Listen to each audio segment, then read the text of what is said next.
మీరు ఏ బాధ్యత అయితే నా పైన పెట్టారో అది ముందలు తీసేందుకు నేను సిద్ధంగా ఉన్నా. ప్రతి మంగళగిరి ప్రజల్ని నా గుండెల్లో పెట్టుకుని నేను కాపాడుకుంటా, నిలబెట్టుకుంటా. నా లక్ష్యం ఒకటే, భారతదేశంలో నంబర్ 1 నియోజకవర్గం ఏదంటే అని ఆలోచిస్తే దానికి చిరునామా మంగళగిరి చేసే బాధ్యత మీ లోకేష్ తీసుకుంటాడని ఈ సభాముఖం తెలుపుకుంటూ, తల్లి మీరందరూ ఒక్కసారి ఆలోచించమని కోరుతున్నాం. మీ ఇంట్లో కొలతలు తీసినాక వచ్చినప్పుడు Telugu Desam party, Janasena party, Bharatiya Janata party నాయకులు వచ్చారు, అధికారులతో కలిసికట్టుగా వచ్చారు. మీ దగ్గర నుంచి ఒక కప్పు టీ తాగలేదు, ఒక బాటిల్ నీళ్ళు తాగలేదు తల్లి.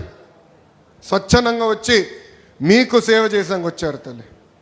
ఈరోజు 1000 కోట్ల రూపాయలు విలువైన ఆస్తి మీకు ప్రభుత్వం అందిస్తుంటే దాంట్లో ₹1 అవినీతి లేకుండా మేము చేశాం తల్లి.